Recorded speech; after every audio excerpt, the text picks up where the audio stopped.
नमस्कार दोस्तों, स्वागत है आपका हमारे चैनल वर्ल्ड ऑफ हैप्पीनेस में। फिर से एक बार मैं प्रेम विराट आपका स्वागत करता हूं।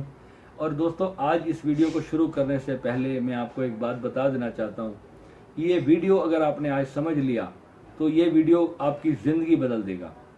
ये वीडियो में आज जो मैं आपको बताने जा रहा हूँ दोस्तों, ये मेरी अपनी स्वयं की खोज है। ये विधि आपको ना तो आज तक किसी ने दी होगी, ना ही किसी भी यूट्यूब चैनल पे आपने आज तक इस विधि को सुना होगा। ये पूरी तरह से मेरे जीवन के अनुभव के आधार पे, मेरी अपनी खोज के आधार पे मैं ये आज आपको देने जा रहा हूँ। और अगर आपने इसको समझ लिया तो आप इस दुनिया के सबसे खुश व्यक्ति होंगे। मैं सबसे अमीर नहीं कहता, परंतु मैं सबसे खुश जरूर कहूँगा कि आप दुनिया के सबसे खुश व्यक्ति जरूर हो जाएंगे। यानी कि आपको जीवन की हर खुशी अपने भीतर से प्राप्त होगी। तो आज का वीडियो मिस मत करना। और दोस्तों, आज आपसे रिक्वेस्ट भी है, ये वीडियो आप कम से कम अपने 5-10 दोस्तों मित्रों को जरूर भेजना, अपने बच्चों को, अपने परिवार को, अपने रिलेटिव्स को जरूर भेजना, क्योंकि हम सब एक हैं और हमसे कोई अलग नहीं है। कोई भी वंचित रहेगा इस दुनिया में तो उसकी चोट कहीं ना कहीं आपको जरूर लगेगी। इस संसार में, इस समाज में अगर कोई कमजोर रह जाता है, कोई पिछड़ा रह जाता है, कोई गरीब रह जाता है, या जिसको अपना पेट पालने के लिए कोई भी गलत कार्य करना पड़ता है, अपनी फैमिली की रक्षा करने के लिए कोई गलत काम करना पड़ता है, तो वो भी कहीं ना कहीं नुकसान जो है वो हमें ही होता है। तो इसलिए हमारे समाज में सभी को खुश रहना बहुत ज़रूरी है। जब सब खुश होंगे तो हम खुश होंगे। और धीरे धीरे आज ये पहल मैं करने जा रहा हूँ, और ये जो विधि मैं आपको आज दे रहा हूँ इसको आप बहुत अच्छे से समझना। ये पूरी तरह से आपके जीवन को बदल के रख डालेगी। और इस विधि की एक एक बात को बड़े ध्यान से समझना। तो दोस्तों, हम शुरू करते हैं। सबसे पहले आज मैं अद्वैत शब्द की परिभाषा आपको बताऊंगा कि अद्वैत साधना किसे कहा जाता है। अद्वैत का मतलब होता है कि जब परमात्मा और भक्त अलग नहीं रह जाते, वो दो नहीं रह जाते, एक ही हो जाते हैं, उसी को ब्रह्म साक्षात्कार कहा जाता है। आत्म साक्षात्कार कह लो, सेल्फ रियलाइजेशन कह लो, उसके बहुत से नाम हो सकते हैं। सेल्फ रियलाइजेशन प्राप्त करने के लिए बड़े बड़े योगी लाखों सालों तक तपस्या करते रहे, लाखों जीवन उनके बीत जाते हैं, तब जाकर के कहीं उन्हें सेल्फ रियलाइजेशन का बोध होता है। परंतु मेरे जीवन ने जो मुझे अनुभव करवाए, न जाने वो पिछले किस जन्म की यात्रा के कारण हुए, परंतु मैंने उन चीज़ों को जीना शुरू किया, या मैंने जब होश संभाला तो मैंने ये पाया कि ये सब भावनाएं मेरे अंदर शुरू से थी, और वो भावनाओं ने मुझे बहुत जल्दी आध्यात्मिक उन्नति दी, और जिससे कि मैं ध्यान के अच्छे शिखर तक पहुंच पाया, उस लेवल तक पहुंच पाया जहां मैंने अपने खुद को पहचाना। और यही मैं आज विधि आप लोगों को देने जा रहा हूं। और इसको अगर आप अच्छे से समझेंगे तो आपका जीवन बदलने से दुनिया की कोई ताकत नहीं रोक सकती दोस्तों। तो अद्वैत का मतलब होता है जहां दो नहीं रहते। अब समझने की बात यह है कि ये जो पूरी दुनिया है, चाहे हमारा बॉस है, हमारा नौकर है, हमारी टीचर है, हमारा कोई दोस्त है, कोई दुश्मन है, या कोई भी, कोई जीव जंतु, गाय, बैल, गधा, घोड़ा, बकरी, मुर्गा, कबूतर, पेड़ पौधे, धरती, आकाश, अग्नि, वायु, नीर, जो भी तत्व हमें दिखाई देता है, ये पूरा यूनिवर्स जो है वास्तव में वो अद्वैत है। वहाँ कहीं कोई दो है ही नहीं। अब हमने उसको करोड़ों चीज़ों में बांट लिया। हमने उसको माना लोहा अलग है, चांदी अलग है, सोना अलग है, लकड़ अलग है, हर चीज़ को हमने अलग अलग बांटा। परंतु वास्तव में ये सब कुछ एक ही ऊर्जा से बना है, एक ही परमात्मा है ये सब कुछ, और हम इसी अद्वैत का एक हिस्सा हैं।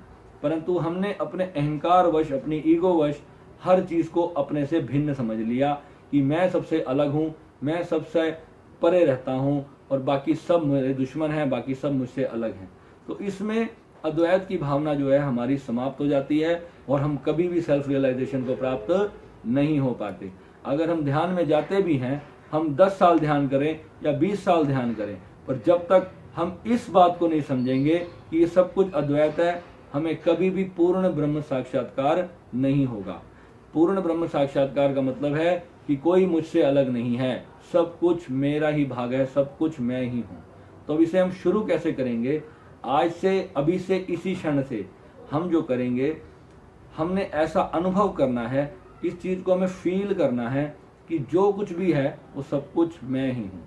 मान लो कि आप एक कंपनी में बॉस हो, एग्जाम्पल, आपके नीचे 50 लोग काम करते हैं, आप बोलते हो हे मिस्टर श्याम जाओ ये काम करो, हे मिस्टर राम जाओ ये काम करो। हम अपने सर्वेंट को आदेश देते हैं और हमारे अंदर एक भाव रहता है कि ये मेरा नौकर है। और नौकर और मालिक कभी अद्वैत नहीं हुआ, तो एक नहीं हुआ ना, तो दो हो गए। तो ऐसे ही जब हम एक टांगा चलाता है, वो घोड़े को हंटर मारता है कि हंटर से वो घोड़ा तेज चलेगा, तो वो समझता है कि घोड़ा मेरे से अलग है, अगर मैं इसको जोर से हंटर मारूंगा तो ये और तेज चलेगा और मैं और जल्दी पहुंचूंगा। तो वहां पर भी अद्वैत गायब हो गया, वहां पे घोड़ा अलग हो गया और मालिक अलग हो गया। हर चीज में हमें ये मानना है कि सब कुछ हम एक ही ऊर्जा के अंश हैं और सारा जो ये ब्रह्मांड हमें दिखाई दे रहा है वो सब कुछ एक है, यानी कि मैं ही हूं। अगर किसी गरीब को कहीं सड़क के किनारे कहीं भीख मांग रहे देखें आप, तो आप सोचे कि मैं ही भीख मांग रहा हूं। उसके दुख को, उसके दर्द को, उसके पेन को आप ऐसे अनुभव करें, अपने पूरे हृदय लगा करके, अपनी पूरी शक्ति के साथ उसको अनुभव करें कि ये इंसान जो भीख मांग रहा है वो मैं ही हूं, वो कोई और नहीं है। मैं ही भीख मांग रहा हूं, मेरा ही एक हिस्सा भीख मांग रहा है। और एक इंसान जो बहुत बड़े बंगले में आराम कर रहा है, जो बहुत बड़े ऑफिस में हजारों लोगों को नौकरी दे रहा है, हजारों लाखों लोगों को सैलरी बांट रहा है, तो वहां भी आपको ये सोचना है कि वो मैं ही हूं, मेरा ही रूप है जो इतनी मस्ती, इतना आनंद अपने जीवन में फील कर रहा है। और एक मछली को अगर आप देखें, कहीं आप किसी तालाब में जाएं और वहां देखें कि मछलियां तैर रही हैं, तो आप देखें कि मैं ही इस मछली बन के मैं ही तैर रहा हूं। आप उसको अनुभव लें। एक हवा चल रही है, पवन चल रही है, कहीं आप नेचर में बैठे हैं, गंगा बह रही है, तो फील करें कि मैं ही गंगा हूं। आप किसी बीच पे जाएं, समुद्र की लहरें उड़ रही हैं, तो आप देखें कि वो लहरें मैं ही हूं। हर चीज को आपने इतनी बारीकी से अपना ही हिस्सा मानना है, अपनी ही बॉडी मानना है इस पूरे यूनिवर्स को। और उसको सिर्फ मानना नहीं है, उसको आपने पूरी तरह से फीलिंग में लाना है। यानी कि अगर किसी व्यक्ति को कहीं चोट लगती है, उसे कोई दर्द होता है, तो आप फील करें कि ये जो दर्द है ये मेरा ही दर्द है। किसी की मृत्यु हो गई है तो सोचे कि मेरा ही एक अंश मारा गया। कोई पैदा हुआ तो सोचे कि आज मेरा ही एक और अंश इस धरती पे आया। तो इस तरीके से जब आप इस पूरे यूनिवर्स को आप एक तरीके से अपना ही एक अंश मानना शुरू करेंगे, तो आपको जीवन में बहुत ही ज्यादा तरक्की मिलेगी और उन्नति, आध्यात्मिक उन्नति जो है आपकी बहुत ज्यादा होगी। और ध्यान के आप उस शिखर पे जाएंगे, आपको जैसे कि सेल्फ रियलाइजेशन हो।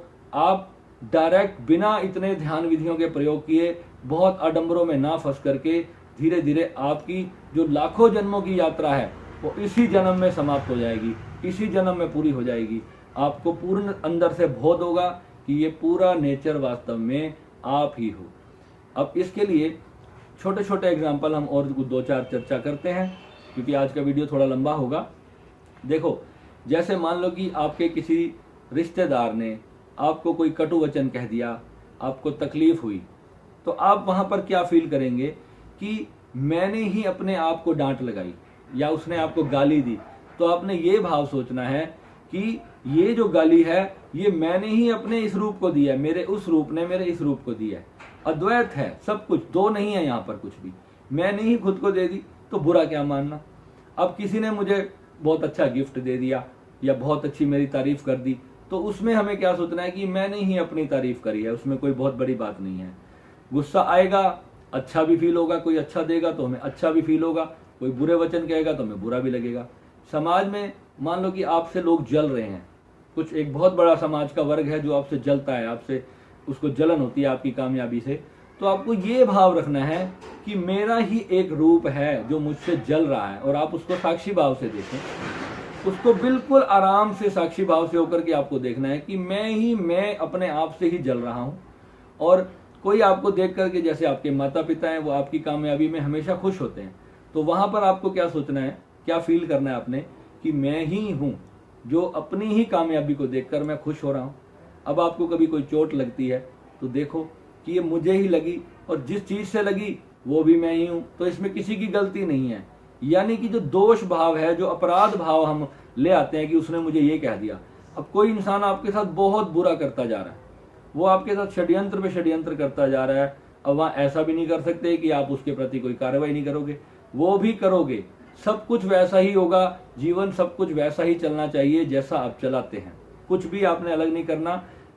किसी के कर्म का आपको प्रतिकार भी करना पड़े तो आपको करना है, पर उसमें एक चीज का भाव, एक जो बोध आपको रखना है, वो सिर्फ ये रखना है कि ये मैंने ही मैं को ये कहा था और फिर मैं ही मैं को ये कह रहा हूं। यानी जो सब कुछ है वो एक मैं है, अद्वैत है, और पूरा जीवन जो है वो दो नहीं रह गया, सब कुछ एक रह गया। अब उसमें आपको बहुत से महान हस्तियां आपके जीवन में आएंगी। कोई आपके लिए बहुत अच्छा सोचेगा, कोई आपसे बहुत बुरा सोचेगा। तो हर प्रकार के जो लोग आपके जीवन में आएंगे, कोई पशु पक्षी हो सकते हैं। एक कबूतर को कभी दाना डालना है तो ये सोचना है कि मैं अपना ही पेट भर रहा हूं, जब तक उसका पेट नहीं भरेगा, वो भूखा है, तब तक मेरी भी भूख शांत नहीं होगी। और कुछ पल में आपको एहसास होना शुरू हो जाएगा, जिस दिन आप अपने पाले हुए उन पक्षियों को भोजन नहीं दोगे तो आपको भी भूख आपकी जो है शांत नहीं होगी, आपकी आत्मा जो है अंदर से तृप्त नहीं होगी। वो कनेक्शन जो आपका नेचर के साथ और लोगों के साथ जब बनना शुरू होगा, तब आपको पता चलेगा कि एक ऊर्जा है, एक अस्तित्व है जो सब एक है और वो सब दूसरों का दर्द फील करता है। और जितना हम उस ऊर्जा के साथ डिटैच होते जा रहे हैं, जो अपनी स्वयं की मैं को बना रहे हैं, वो हम दूसरों के दर्द को फील नहीं कर पा रहे। हम सभी को हम मार काट करते हैं धर्म के नाम पर, राजनीति में हर प्रकार। कोई देश है, छोटा है, ये अमीर देश है, ये गरीब देश है, हमने सभी को अपने से अलग बना लिया। कोई चीज मेरी पहुंच से बहुत दूर है तो भाव करना कि ये मैं ही हूं जो मैं से बहुत दूर हूं, मैं अपने आप तक ही नहीं पहुंच पा रहा, मैं उसको अफोर्ड नहीं कर पा रहा। और जो चीज आपने आसानी से ग्रैब कर ली, तो अब ये सोचो कि मैं ही था और जो है ये सब कुछ मैंने आसानी से प्राप्त कर लिया। और इस प्रकार से आप अपने जीवन के हर एक पहलू को, सड़क पर जब आप चलें तो उसकी कॉन्शियसनेस को, इस पूरे अस्तित्व की जो आत्मा है वो एक आत्मा है, वही उसी का नाम परमात्मा है दोस्तों। तो हमें ये समझना है कि वो जो परमात्मा है वही मैं हूं। तो यानी कि जो आत्मा उसके भीतर, वही आत्मा मेरे भीतर। तो यही एक ब्रह्म है। और इसी ब्रह्म को अगर हमने समझ लिया तो हमारा जीवन इस दुनिया से मस्त परे चला जाएगा। और जो लोग आज हमें कुछ भी भले समझ रहे हों, जब तक वो इस चीज का अनुभव नहीं करेंगे दोस्तों, वो आपको कभी नहीं समझ पाएंगे। और मेरे जितने भी साधक हैं जो साधना की गहराइयों में आज उतर रहे हैं, मुझे बड़ी खुशी मिलती है। इतनी जल्दी 4-5 महीनों के अंदर मैंने जितने लोगों को भी, जो भी अपने जीवन की चीजें मैंने शेयर की हैं, उसका लाभ उन लोगों को मिलता है। तो एक बहुत बड़ी खुशी अंदर से प्राप्त होती है। और मैं भी आप लोगों के साथ इसी भाव के साथ जुड़ा रहता हूँ कि मैं ही मैं को सिखा रहा हूँ और मेरे ही मैंने मुझे सिखाया था, वो मेरे से अलग नहीं है, मेरा गुरु मुझसे भिन्न नहीं, मेरे शिव मुझसे भिन्न नहीं।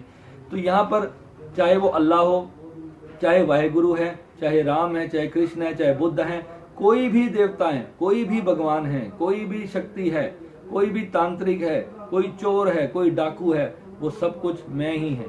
एक ही रूप है। अगर किसी चोर ने चोरी करी और उसको पुलिस सजा दे रही है तो उसके भीतर यही भाव होना चाहिए कि मैंने मैं को सजा दी, मैंने गलती की, मुझे सजा मिली, और मैंने अच्छा किया, मुझे उसका रिवार्ड मिला। तो ये हर चीज को इस तरीके से जो है हम एक कॉन्शियसनेस के रूप में अपने आप को मानेंगे। अब हम अपने आप को एक छोटे से शरीर के अंदर सीमित नहीं रखेंगे। हमने अपने आप को इस विराट ऊर्जा का एक हिस्सा मानना है। इस पूरे अनंत ब्रह्मांड का एक हिस्सा भी अगर मैं कहूँ तो गलत होगा। इस पूरे ब्रह्मांड को ऐसा समझना है कि ये सब मैं ही हूँ। यानी कि आकाश की तरफ आप अपने हाथ उठाकर देखें और बोलें वाह, ये सब मैं हूँ। सूरज को देखें, समुद्र को देखें तो भाव रखें ये सब कुछ मैं हूँ। और इस तरीके से जब आप ये भाव अपने भीतर लाएंगे, जैसे कि भगवान ने कहा था गीता में कि ये गगन मैं हूँ, ये जल मैं हूँ, ये सृष्टि मैं हूँ, ये वायु मैं हूँ, सब कुछ मैं ही हूँ। क्योंकि वो भगवान श्री कृष्ण ने अपने जीवन में इस विराट अनुभव को किया था, उन्होंने ये जाना था और तभी उन्होंने जो है अर्जुन को उस चीज का ज्ञान दिया था।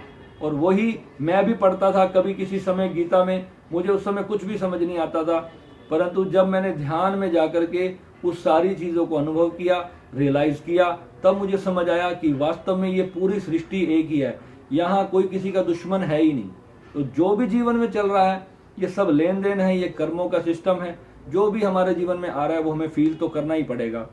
सुख आ रहा है, सुख को समझो मेरा ही किया हुआ कर्म था, दुख आ रहा है समझो मेरा ही किया हुआ कर्म था। तो जो भी आपको प्राप्त हो रहा है ये एक पिक्चर है, ये एक दिन समाप्त होने वाली है। और जब आप अस्तित्व के साथ एक हो जाएंगे, क्योंकि अभी आप अपने अस्तित्व से दूर हैं। आप अपने आप को एक शरीर मान के बैठे हैं, एक आत्मा मान के बैठे हैं।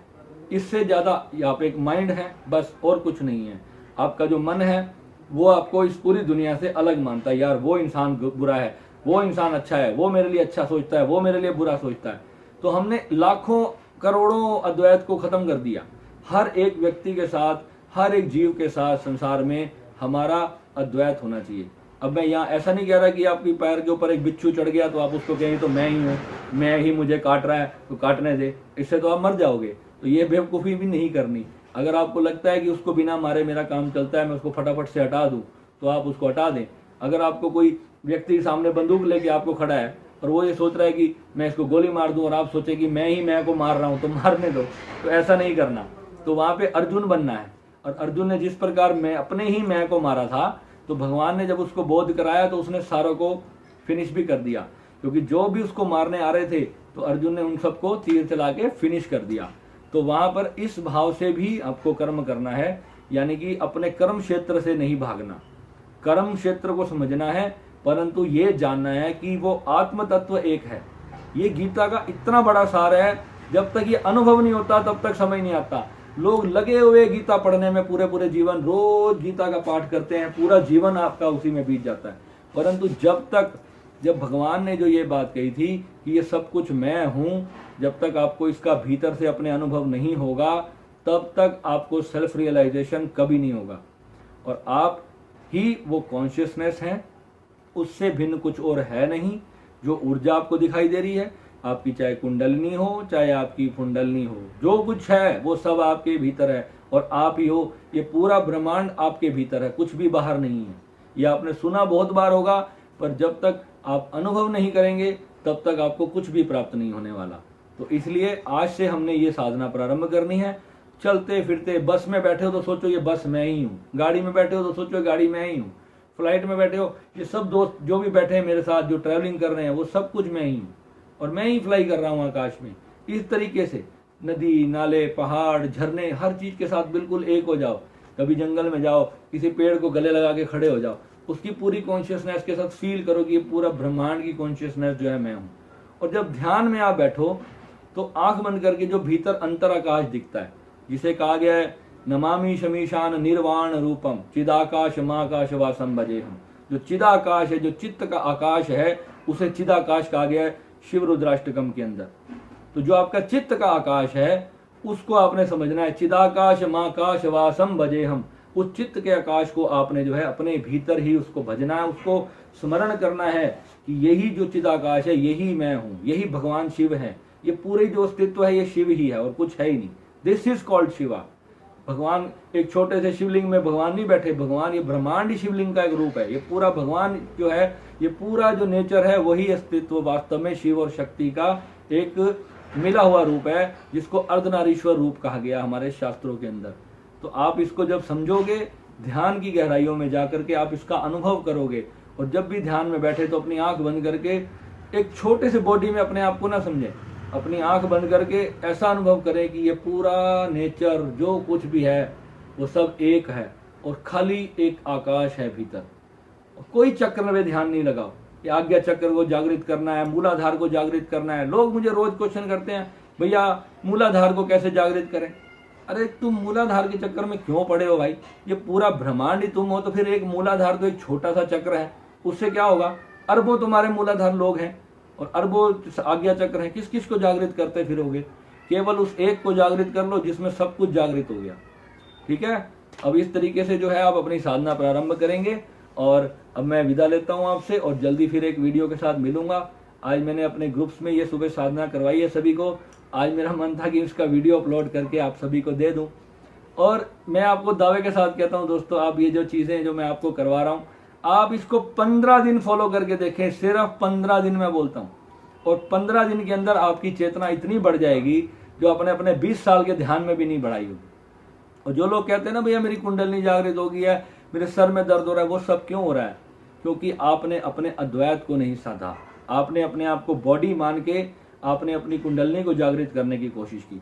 और ये जितने भी जो आजकल चैनल हैं जो कुंडलनियाँ जागृत करते फिर रहे हैं, उनको इतना सा भी ज्ञान नहीं है। मैं आपको बता रहा हूँ, कुंडलनी मैंने भी जागृत करी, बहुत कोशिश करी, मैंने 5 साल कुंडलनी के खराब किए, और जब जागृत हो गई तो उसके बाद कुछ भी ऐसा प्राप्त नहीं हुआ। छोटी मोटी संसार की चीजें, छोटी मोटी शक्तियां, हीलिंग पावर बढ़ गई, शक्तियां आ गई, उससे क्या होगा? कितने दिन उसका यूज कर लिया मैंने, परंतु जब तक वही चीज आपके जो आत्म साक्षात्कार में अगर बाधा बन जाए तो वो यूजलेस है। साधक जो है वो कुंडलनी को जागृत करते हैं अपने किसी शरीर की वासना को समाप्त करने के लिए, उससे परे जाने के लिए। यानी कि मान लो कि दुनिया की चीजें आपसे नहीं छूट रही हैं, आपका मन जो है उसमें उलझा हुआ है, तो इसलिए कुंडलनी जागरण होता है और इसलिए कुंडलनी जागरण किया जाता है। परंतु उसके बाद भी हमें ब्रह्म का साक्षात्कार, उस परमात्मा का, उस ईश्वर का साक्षात्कार करना जरूरी है, जो वास्तव में आप ही हो।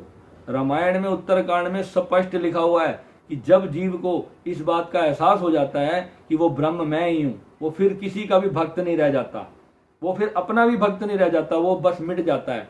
और ये आप रामायण को आप अच्छे से समझें तो सही कि राम भगवान कौन है, वो एक्चुअल में ब्रह्म है और ब्रह्म ने ही अवतार लिया। ये हमने कहा कि ब्रह्म ने अवतार लिया, परंतु एक्चुअल में आप भी वही ब्रह्म हो, मैं भी वही ब्रह्म हूं। एक गली में कुत्ता घूम रहा है, वो भी उस ब्रह्म का ही हिस्सा है, वो कुछ भिन्न नहीं है। एक डड्डू मेंढक घूम रहा है, वो भी उस ब्रह्म चेतना से ही आया, वो कहीं बाहर से ऊपर से आकाश से नहीं गिरा, वो परमात्मा के ही सब प्रकट रूप हैं। आप देखो ना, हर जीव को परमात्मा ने, सब भगवान ने जो आंखें दी हैं, जो कान दिए सुनने को, आवाज करने के लिए मुंह दिया है बोलने के लिए, नाक दिया सांस लेने को, सर पे बाल हैं, हर जीवों के देखो आप, कुत्ते को देख लो, गधे को देख लो, हैं, उनके जो सेक्सुअल ऑर्गन्स हैं, खाते वो खाना ही है, करते वो टॉयलेट ही है। तो आप देखो ना, हर एक छोटे से छोटी चींटी भी है वो खाना खाती है। तो इंसान भी खाना खा रहा है, चींटी भी खाना खा रही है, तो इंसान और चींटी में क्या फर्क है? फर्क सिर्फ इतना ही है कि ये जो बोध है ये केवल आपको इंसान के जन्म में हो सकता है, किसी अन्य जन्म में आपको ये बोध नहीं हो सकता। इसलिए मनुष्य शरीर को सबसे उच्च कोटि का शरीर कहा गया, इसके बाद और कोई चीज नहीं है। और जब हर जीवात्माओं का जो विकास होते होते जब वो इंसान की योनि में आ जाते हैं एक बार, फिर वो कभी भी किसी नीच योनि में नहीं जाते जब तक वो इतने घटिया कर्म ना करें कि उनको नीचे गिरना पड़े। अगर आप अपनी चेतना को अच्छी डायमेंशन में लेकर के जाएंगे तो आपको और अच्छा और अच्छा और अच्छा जन्म मिलता चला जाएगा। और एक समय ऐसा आएगा जब आपको साक्षात्कार होगा। ऐसा कभी नहीं सोचे कि मुझे 5 साल से मैं साधना कर रहा हूं, मुझे कोई फल नहीं प्राप्त हो रहा। जो चलता रहेगा वही पहुंचेगा, जो नहीं चलेगा, जो रुक जाएगा, वो कहीं नहीं जा पाएगा। तो आज से इस साधना को आप करें। और अफर्मेशंस की भी एक वीडियो मैं आज बनाई है मैंने अपने चैनल पे, आप वो भी देखिए। वो अफर्मेशंस आपने आज तक कहीं नहीं सुनी होंगी, उसको आप ध्यान से सुने, उसको फील करें। वो अफर्मेशंस की बजाय ध्यान है, आंख बंद करके ध्यान में बैठें और उसको आप सुने। डेली नियम बना लें कि सुबह उठ के मेरे को सबसे पहला काम वही वीडियो ओपन करना है और उसको सुनना है। आप उसको डाउनलोड करके रख सकते हैं, उसको उसकी वॉइस डाउनलोड करके रख सकते हैं, उसमें वीडियो में भी चला के देख सकते हैं। और जब आप उसको रोज सुनेंगे तो आप देखना आपकी लाइफ कितने दिनों में वैसे होती है। और जो साधनाएं मैं आपको करवा रहा हूँ वो उसकी स्पीड कई 1000 गुना आपकी कर देंगी। एक सामान्य इंसान जो कभी साधना नहीं करता, वो कितने भी क्रिएशन करता रहे, उसकी जल्दी से क्रिएशन पूरी नहीं होती। परंतु जब आप एक ब्रह्म की शक्ति के साथ जुड़ते हो, जब आप एक पूरी गुरु श्रृंखला के साथ जुड़ते हो, तो वहां पर जो आपको पावर्स मिलती हैं, मेरे साधक बताते हैं, भैया मुझे पता नहीं क्या हुआ, आपके साथ बैठते ही मेरे अंदर कुछ ऐसी शक्ति प्राप्त हो गई, मेरा ध्यान इतना डीप हो गया, मेरे अंदर से कुंडलनी एकदम से वाइब्रेशन होने लगी।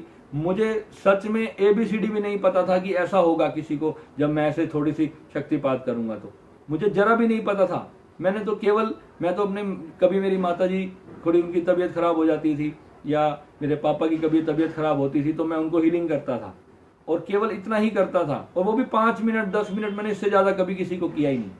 और जब मैं करने लगा तो मुझे पता लगा कि लोगों के साथ ऐसा होने लगा। तो ये चीजें आपको धीरे धीरे पता चलेंगी कि आपको क्या प्राप्त हुआ है।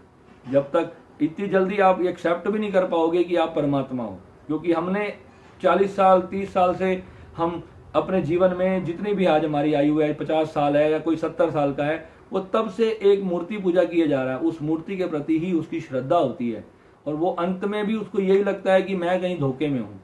परंतु जिस भी भगवान को आप मानते हो, चाहे आप शिव जी को मानते हो तो आप शिव पुराण पढ़ लें, अगर आप कृष्ण को मानते हो तो आप गीता पढ़ लें, अगर आप राम जी को मानते हो तो आप रामायण पढ़ लें।